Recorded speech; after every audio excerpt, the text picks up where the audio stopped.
First of all, please read these questions. Why our palm feel cool when we pour acetone on it? हमारी हथेली पे acetone रखने पे ठंडक महसूस होती है, क्यों? Question number 2, why people sprinkle water on roof और open ground?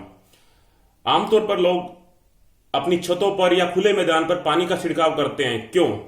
Question number 3, why should we wear cotton clothes in summer? गर्मियों के वक्त हम कॉटन से बने हुए कपड़े पहनते हैं, क्यों? Question number 4, why do we see water droplets on outer surface of a glass containing ice cold water? हम किसी ग्लास में जिसमें हमने आइस रखी हुई है, ठंडा पानी रखा हुआ है, उसके बाहर हमें वाटर ड्रॉपलेट्स नजर आती हैं, क्यों? Question number 5, why does the water kept in an earthen pot become cool during summer? घड़े में रखा हुआ या मटके में रखा हुआ पानी गर्मियों के वक्त ठंडा मिलता है, क्यों? Question number 6, why are we able to sip hot tea और milk faster from a saucer than a cup? गर्म चाय, गर्म दूध या गर्म पानी को अगर हम सॉसर में रख के पीते हैं तो हमें ज्यादा ठंडा मिलता है, क्यों? Question number 7, why does a desert cooler cool better on a hot dry day? एक डेजर्ट कूलर गर्म दिन हमें ज्यादा ठंडक पहुंचाता है, क्यों? So these are the questions. So we will discuss about these questions and their answer.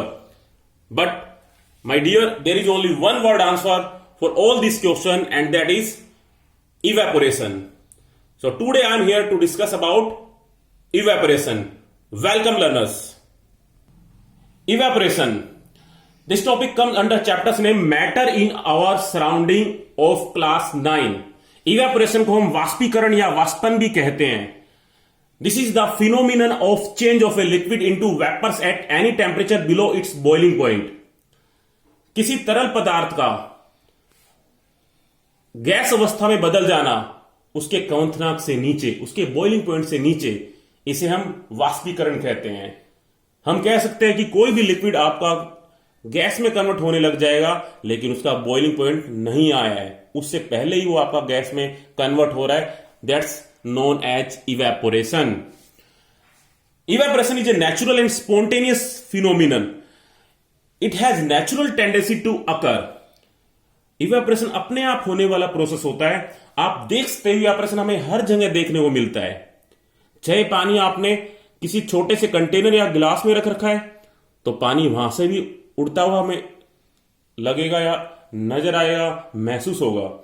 या फिर आप समुद्र को देख लीजिए, समुद्र में भी पानी आपका उड़ता रहता है इवेपोरेशन की वजह से ही. तो आप चाहे छोटा कंटेनर लो या हमारे पास कोई बहुत बड़ा रिसोर्स है, वहां से भी पानी इवेपोरेट होता है. This is a natural and spontaneous phenomena. Now what are the factors which will affect evaporation? Rate of evaporation increases with. Evaporation की रेट आपकी बढ़ती चली जाती है किन के साथ में? Our first factor is an increase in surface area. With the increase in surface area rate of evaporation increases. Evaporation की रेट बढ़ती चली जाती है अगर हमने सरफेस एरिया बढ़ाया. तो अगर आपने गर्म चाय, गर्म दूध या गर्म पानी किसी ग्लास में ले रखा है, उसका सरफेस एरिया कम है तो इवेपोरेशन की रेट भी कम होगी. लेकिन वहीं पे अगर आप पानी जो आपने गर्म ले रखा है उसको डाल लेते हो तो वहां पे इवेपोरेशन की रेट ज्यादा होगी. Reason behind that is due to the increase in surface area maximum molecules of liquid will be in contact with atmosphere. ज्यादा से ज्यादा पानी के मॉलिक्यूल्स, लिक्विड के मॉलिक्यूल एटमोस्फेयर के कांटेक्ट में होंगे, जिसकी वजह से एस्केपिंग टेंडेंसी बढ़ जाएगी. एस्केपिंग टेंडेंसी का मतलब किसी सब्सटेंस का अपनी स्टेट को छोड़ के दूसरी स्टेट में चले जाना. तो जो लिक्विड स्टेट है वो आपकी धीरे धीरे गैस स्टेट में बदलती चली जाएगी. That's why with the increase in surface area rate of evaporation increases. आप घरों में कपड़ों को सुखाते हैं तो कपड़ों को कभी भी ऐसे नहीं सुखाते हम कि हमने कपड़ों को ऐसे सुखा दिया. कपड़ों को जब सुखाया जाता है तो इसको खोल के ऐसे सुखाया जाता है. क्या आप जानते हो ऐसा क्यों किया जाता है? ऐसा इसीलिए किया जाता है क्योंकि अगर हम खोल के सुखाएंगे तो surface area will be increased. The maximum liquid molecules which are present in our clothes will be in contact with the atmosphere. ज्यादा से ज्यादा लिक्विड मॉलिक्यूल्स आपके एटमोस्फेयर के कॉन्टेक्ट में होंगे. That's why they will be able to move from liquid state to gaseous state. The rate of evaporation will be increased. Evaporation की rate बढ़ जाएगी. इसलिए हम कह सकते हैं कि सरफेस एरिया बढ़ने के साथ में इवेपोरेशन रेट बढ़ती है. इसलिए कपड़ों को कभी हम ऐसे नहीं सुखाते क्योंकि सरफेस एरिया ऐसे घट जाता है. सरफेस एरिया बढ़ाते हैं हम ऐसे कपड़ों को पूरा खोल के, तब सुखाया जाता है with the increase in surface area rate of evaporation increases. Now the second factor that is an increase in temperature. With the increase in temperature, rate of evaporation also increases. तो गर्म दिन कपड़े जल्दी सूखते हैं ठंडे दिन के कंपेयर में अगर हम बात करें तो, इसलिए गर्मी के वक्त हमारे कपड़े जल्दी सूखते चले जाते हैं, सर्दियों में कपड़े जल्दी से नहीं सूखते हैं. टेम्परेचर बढ़ने के साथ में ज्यादा से ज्यादा लिक्विड के मॉलिक्यूल्स आपके गैस में कन्वर्ट आसानी से हो पाएंगे.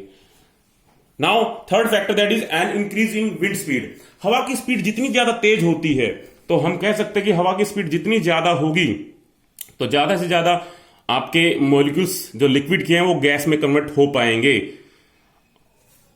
That's why we can say increase in wind speed will increase the rate of evaporation. Fourth factor a decrease in humidity. Humidity जिसे हम नमी कहते हैं, तो अगर एटमॉस्फेयर में नमी पहले से ही ज्यादा होगी तो कपड़ों में से पानी बाहर नहीं जाएगा बल्कि कपड़े ज्यादा गीले हो जाएंगे. Humidity is the abundance of water molecules और water vapors present in atmosphere. तो पहले से अगर एटमॉस्फेयर में नमी ज्यादा है, पानी ज्यादा है, तो कपड़ों का पानी बाहर नहीं निकलेगा बल्कि बाहर का पानी कपड़ों में आने लग जाएगा और कपड़े आपके गीले हो जाएंगे. That's why it is told to us. इसलिए हमें कहा जाता है कि भाई आज ह्यूमिड डे है, आज बारिश हुई है तो कपड़े बाहर मत सुखाओ, नमी ज्यादा है बाहर तो नमी बाहर की कपड़ों में आने लग जाएगी, ना कि कपड़ों से निकले. That's why we can say this factor, humidity factor, is opposite of all these factors. With the increase in these factor, rate of evaporation increases. But rate of evaporation increases with the decrease in humidity. इन सब factor के साथ evaporation की rate बढ़ जाती है अगर ये बढ़ते हैं तो, लेकिन ह्यूमिडिटी अगर घटती है तो इवेपोरेशन की रेट बढ़ती है. So we can say these are the important factors which will affect the rate of evaporation. Now we will come to the next topic and that is about differences between evaporation and boiling. अगर हम evaporation जिसे हम वाष्पीकरण कहते हैं, boiling जिसे हम उबलना कहते हैं किसी चीज का, उन दोनों में क्या फर्क है, क्या अंतर है? Evaporation is a natural and spontaneous process. ये अपने आप होने वाला प्रोसेस होता है, but boiling is not natural phenomena. Boiling करने के लिए हमें खुद कंटेनर में पानी को गर्म करना पड़ेगा. हम कह सकते हैं कि पानी आपका एक कंटेनर में भी इवेपोरेट हो रहा है और पानी आपका समुद्र से भी इवेपोरेट हो रहा है, लेकिन कभी भी हम ऐसे नहीं कह पाएंगे कि समुद्र आपका बॉयल कर रहा है. So evaporation is a natural, it has natural tendency to occur. Evaporation अपने आप होता रहता है, हर वक्त होता रहता है. So first point of difference is evaporation occurs at room temperature. Evaporation आपका रूम टेम्परेचर पे भी होता रहता है, किसी भी टेम्परेचर पे होता रहता है, but boiling occurs at boiling point of a liquid. Boiling हमेशा अपने बॉइलिंग पॉइंट पे ही होती है, एक फिक्स टेम्परेचर पे होती है. Water boils at the boiling point of water is 100 degree Celsius. तो पानी आपका 100 डिग्री सेल्सियस से बॉइल होगा. Evaporation is a surface phenomena but boiling is a bulk phenomena. Evaporation जब भी होगा तो आपके जो सरफेस के मॉलिक्यूल्स हैं वो आपके उड़ के गैस स्टेट में जाएंगे, लेकिन बॉइलिंग के वक्त आपके अंदर के जो लिक्विड के मॉलिक्यूल्स हैं वो भी आपके ऊपर आते हैं. तो evaporation occurs only at surface but boiling occurs through out the entire liquid. Now third point of difference is temperature of liquid decreases. In case of evaporation temperature decreases. जिस भी ऑब्जेक्ट का इवेपोरेशन हमें देखने को मिल रहा है तो वो ऑब्जेक्ट आपका ठंडा हो जाएगा, but in case of boiling temperature remains constant. Temperature कोई भी चेंज नहीं आएगा अगर आप बॉइलिंग के बारे में बात करोगे तो. Now fourth point of difference, as long as air above liquid remains unsaturated evaporation occurs. जब तक आसपास की हवा अनसैचुरेटेड है तब तक इवेपोरेशन चलता रहेगा. आसपास की हवा में अगर ये आपके वेपर्स आ जाएंगे, वो जगह ले लेंगे, तो एयर आपकी सैचुरेट हो जाएगी तो इवेपोरेशन की रेट घटने लग जाएगी. But boiling is when internal liquid pressure is equal to external pressure. जो अंदर का प्रेशर अगर बाहर के प्रेशर के बराबर है तो बॉइलिंग होती रहती है. Now fifth point of difference is no bubbles form in case of evaporation.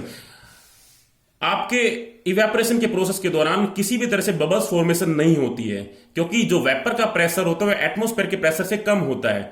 But when vapour pressure is greater than atmospheric pressure, boiling will occur and it will show bubble formations. जब आपका vapour pressure का मतलब जो liquid से जब वो vapour में convert होता है, लिक्विड मॉलिक्यूल जब वेपर में कन्वर्ट होते हैं तो प्रेशर क्रिएट करता है जिसे हम वेपर प्रेशर कहते हैं. अगर वेपर प्रेशर एटमॉस्फेयर के प्रेशर से ज्यादा है then boiling will occur and bubbles will arise. हम लोग देखते हैं जब भी हम पानी को बॉईल करते हैं तो बबल्स नीचे से उठते हुए नजर आते हैं और ऊपर तक जाते हैं. So these are the some difference between evaporation and boiling. But remember there is one major similarity between these two. Evaporation and boiling both will require latent heat of vaporization. दोनों को latent heat of vaporization चाहिए. Now what is latent heat of vaporization? Now we will move to the next topic, that is evaporation causes cooling. Evaporation causes cooling. Evaporation की वजह से हमें ठंडक महसूस होती है. आप लोगों ने देखा होगा हम पंखे के नीचे बैठते हैं तो हमें ठंडक महसूस होती है. इसके पीछे क्या कारण होता है कि हमें ठंडक महसूस होती है? जब भी हम पंखे के नीचे बैठते हैं तो हमें पसीना जब आया होता है, वो पसीना आपका लिक्विड स्टेट को छोड़ के गैस में जब कन्वर्ट होता है तो उसे कुछ हीट चाहिए, कुछ एनर्जी चाहिए. And this heat is known as latent heat of vaporization. That is amount of energy needed to convert liquid into gas without changing its temperature. जब भी लिक्विड के मॉलिक्यूल्स गैस में कन्वर्ट होंगे तो उन्हें कुछ हीट चाहिए जिसे हम लेटेंट हीट ऑफ वेपोराइजेशन कहते हैं. उस वक्त किसी भी टेम्परेचर का चेंज नहीं आएगा. That's why steam causes severe burns as compared to hot water at same temperature. वजह यही है कि जो आपकी भाप होती है, पानी की जो भाप बनी हुई है, वो हमें ज्यादा गर्म महसूस होती है अगर उसी तापमान पे अगर आपने गर्म पानी लिया हुआ है. आप कभी भी कंटेनर में आपने पानी रखा हुआ है जो गर्म करने के लिए रखा हुआ है, उसमें अगर आप अपनी फिंगर को डिप करते हो तो गर्मी ज्यादा महसूस तब होती है जब आप स्टीम को टच करते हो. अगर उसी टेम्परेचर पर आप हॉट वाटर को टच करोगे तो गर्मी ज्यादा महसूस नहीं होगी जितनी कि आपको स्टीम से होगी. Because steam is formed when the water present in liquid state, water molecules which are present in liquid state get some latent heat of vaporization. वो वाटर के मॉलिक्यूल्स आपके जो कि थोड़ी दूरी पे हैं, थोड़े ऐसे होते हैं, तो दूरी बनाने के लिए जब वो गैस में कन्वर्ट होंगे तो ऐसा करने के लिए अपने फोर्स ऑफ अट्रैक्शन को तोड़ने के लिए उन्हें कुछ एनर्जी चाहिए और उसी एनर्जी को हम बोलते हैं लेटेंट हीट ऑफ वेपोराइजेशन. जब वो लिक्विड के मॉलिक्यूल गैस में कन्वर्ट होंगे तो उन्हें लेटेंट हीट ऑफ वेपोराइजेशन चाहिए जिसे हम वाष्पीकरण की गुप्त उष्मा भी कहते हैं. लेकिन वो ऐसा करते वक्त अपने आसपास की एनर्जी को खींच लेते हैं. इसलिए जब हम पंखे के नीचे बैठते हैं तो जो पसीना हमारी बॉडी से बाहर निकलता है वो पसीना आपका गैस में कन्वर्ट होता है और लेटेंट हीट ऑफ वेपोराइजेशन लेता है. और ऐसा करने पे वो हमारी बॉडी की एनर्जी को भी खींचता है जिसकी वजह से हमारी बॉडी को ठंडक महसूस होती है. That's why evaporation causes cooling. Evaporation की वजह से हमें ठंडक महसूस होती है क्योंकि लिक्विड के मॉलिक्यूल जब गैस में कन्वर्ट होंगे तो वो लेटेंट हीट लेंगे और लेटेंट हीट को पूरा करने के लिए वो आसपास जो हमारा ऑब्जेक्ट है या सराउंडिंग है उससे एनर्जी को खींच लेंगे. और जब आसपास की एनर्जी को खींच लेंगे तो हमारा सराउंडिंग ठंडा हो जाएगा, हमारी बॉडी ठंडी हो जाएगी. तो जब भी पसीना आता है अगर हमारे हाथ पे, बॉडी पे, तो वो पसीना आपका गैस में जब कन्वर्ट हो रहा है तो वो लेटेंट हीट ले रहा है. लेकिन वो ऐसा करने के लिए वो लिक्विड मॉलिक्यूल्स हमारे बॉडी की गर्मी को भी खींच रहे हैं, उसकी एनर्जी को खींच रहे हैं.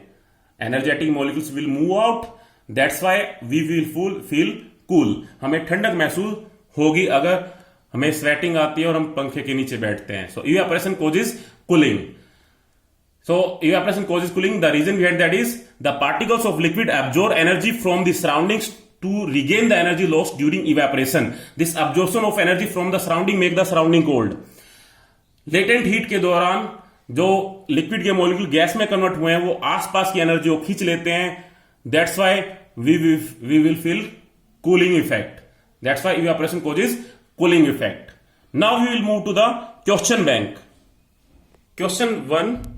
Why our palm feel cool when we pour acetone on it? I'm taking nail polish remover. It contains acetone. इसके अंदर एसीटोन होता है. अगर हम हथेली पे इस एसीटोन को रखते हैं तो आप देख सकते हो ये एसीटोन जो इस हथेली पे रखा हुआ है धीरे धीरे उड़ने लग जाएगा ये.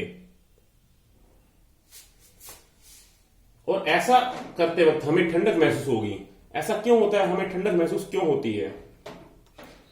The reason behind that, the liquid molecules will convert it into gas or vapors. They will take latent heat of vaporization. वो लिक्विड से जब गैस में कन्वर्ट होंगे तो वो लेटेंट हीट ऑफ वेपोराइजेशन लेंगे और उस लेटेंट हीट को लेने के लिए वो आसपास की एनर्जी को खींचते हैं. कहने का मतलब हमारे पाम, हमारे हथेली की एनर्जी को खींचने लग जाते हैं. जब ये एनर्जी खींची जाएगी तो हमारा हाथ, हमारी हथेली ठंडी हो जाएगी। हम इसके अलावा एग्जांपल परफ्यूम का भी ले सकते हैं, because perfume will also show such type of feeling.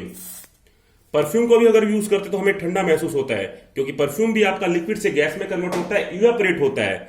और जब ये इवेपोरेट होता है तो ये लेटेंट हीट ऑफ वेपोराइजेशन लेता है, वो गर्मी लेता है, और वो गर्मी हमारे हथेली से खींचता है। और अगर हथेली गर्मी खींची चली जाएगी तो हमें ठंडक महसूस होगी। Acetone is also present in petrol, so we can say acetone which is present in petrol, perfume और nail polish remover. It will show the process of evaporation, and due to the process of evaporation and latent heat of vaporization, object will show cooling effect. Now question number 2, why people sprinkle water on roof or open ground? लोग मिट्टी पे पानी छिड़कते हैं इसलिए क्योंकि evaporation की rate बढ़ जाती है। इवेपोरेशन ज्यादा होता है तो आपकी मिट्टी से जितनी भी गर्मी है वो आपकी हटने लग जाती है और मिट्टी आपकी ठंडी हो जाती है। The answer is evaporation. Why should we wear cotton clothes in summer? गर्मियों के अंदर हम कपड़े पहनते हैं जो कि आपके कॉटन से बने हुए होते हैं। इसके पीछे क्या कारण होता है? क्योंकि cotton, the reason behind that is cotton is perfect absorber of water. ये हमारे पसीने को खींच लेगा, ये अच्छा अब्जॉर्बर है। पसीने को जब खींचेगा तो पसीने के साथ में आपकी हाथ की जो गर्मी है वो भी साथ के साथ यूज हो जाएगी to make it capable for the latent heat of vaporization, क्योंकि इसको लेटेंट हीट ऑफ वेपोराइजेशन चाहिए हमारे पसीने को उड़ने के लिए, और वो एनर्जी वो हमारे हाथ से खींचेगा जिसकी वजह से हमें ठंडक महसूस होगी। That's why we wear cotton cloth in summer. Now question number 4, why do we see water droplets on outer surface of a glass containing ice cold water? मैंने आइस कोल्ड वाटर ले रखा है इस ग्लास में, आप देखिए ice भरी हुई है, लेकिन क्या आप देख रहे हो आइस आपकी बाहर तो नहीं आ रही है, ना ही पानी बाहर आ रहा है। आप देख सकते हो कि पानी बाहर तो लीक आउट नहीं करता है, इस कांच के ग्लास से बाहर से लीक आउट नहीं करेगा, फिर भी यहां पे वाटर ड्रॉपलेट्स हमें दिखाई दे रही हैं। इसके पीछे कारण क्या है? The air molecules which are present in atmosphere will come in contact with this glass, and after coming in contact with this glass they will get converted into water droplets, they will lose energy. Air के molecules आपके water droplets में convert होने लग जाते हैं क्योंकि अपनी energy को लूज करने लग जाते हैं, इसलिए हमें यहां पे वाटर ड्रॉपलेट्स नजर आते हैं। पानी यहां से नहीं रिस्क के आ रहा है, याद रखना, इसके अंदर से रिस्क के नहीं आ रहा है। पानी इसके ऊपर इसलिए बन रहा है क्योंकि वो आपके एयर के मॉलिक्यूल्स जब इसके ऊपर आ रहे हैं तो वाटर ड्रॉपलेट्स बना रहे हैं और एनर्जी को लूज कर रहे हैं। Now the answer is evaporation. Now fifth question, why does the water kept in earthen pot become cool during summer? गर्मियों के दिनों में हम घड़े का या मटके का पानी इस्तेमाल करते हैं, क्यों? Because it has some tiny pores and through this tiny pores water will leak out. पानी हम इसलिए इस्तेमाल करते हैं और इस्तेमाल करना भी चाहिए, इट्स नेचुरल, क्योंकि पानी जो आपका मटके में रखा होता है वो इन छोटे छोटे पोर से बाहर रिस्क के आता है, और जब वो रिस्क के आता है और इवेपोरेशन दिखाता है तो वो लेटेंट हीट चाहिए उसको, और वो लेटेंट हीट कहां से लेता है? पानी के अंदर से। पानी के अंदर से गर्मी खींचेगा तो ये ठंडा होगा। That's why we should use water in kept in earthen pot in summers. Now question number 6, why are we able to sip hot tea or milk faster from a saucer than a cup? As I told you earlier, because saucer has large surface area as compared to glass, so the rate of evaporation will be increased due to the increase in surface area in case of saucer. So we can say due to the increase in rate of evaporation we will use saucer because it will show more cooling effect. Now question number 7, Why does a desert cooler cool better on a hot dry day? एक desert cooler गर्मी के दिन में हमें ज्यादा ठंडक देता है, ऐसा क्यों? क्योंकि डेजर्ट कूलर के बारे में हम बात करते हैं, डेजर्ट कूलर में हस्क लगा होता है, और ये हस्क जो कि आपका लगा हुआ है ये पानी को ऑब्जॉर्व करता है और आसपास की गर्मी को खींच लेता है। क्योंकि ये पानी आपका गैस में कन्वर्ट होने वाला है, इस हस्क पे जो भी पानी लगा हुआ होगा ये आपका पानी गैस में कन्वर्ट होगा, और जब भी ये गैस में कन्वर्ट होगा, इवेपोरेशन होगा, तो ये आसपास की गर्मी को खींचेगा। It will take the energy from surroundings, तो हमारा जो कमरा होगा जहां जो सराउंडिंग है वहां से गर्मी को खींचेगा, और अगर वहां से वो गर्मी को खींचेगा तो इसका मतलब हमारा कमरा ठंडा होने लग जाएगा, that is due to evaporation. तो at last what I can say you, the answer behind all this question is only single word answer, and that is evaporation. Evaporation की वजह से ये सारे एग्जाम्पल हमें देखने को मिलते हैं। Now at last I want to give some message to you. जैसा कि मैं बात कर रहा था, अगर हम कोई भी कपड़ा इस्तेमाल करते हैं तो उसका सरफेस एरिया हम घटाते हैं, तो या घटाते तो इवेपोरेशन रेट घट जाती है, लेकिन इस वक्त हमें इस हैंकरचीफ को इस्तेमाल करने की जरूरत है अगर हम बाहर जाएं। लेकिन हैंकरचीफ अगर हम घर इस्तेमाल करें तो ठीक है, लेकिन बाहर जाएं तो इसका सरफेस एरिया हमें घटाना ही पड़ेगा। I have already unmasked this question, मैंने इन क्वेश्चन का जवाब दे दिया है, इनको अनमास्क कर दिया। But there is need to use mask, there is need to mask और cover your face like that.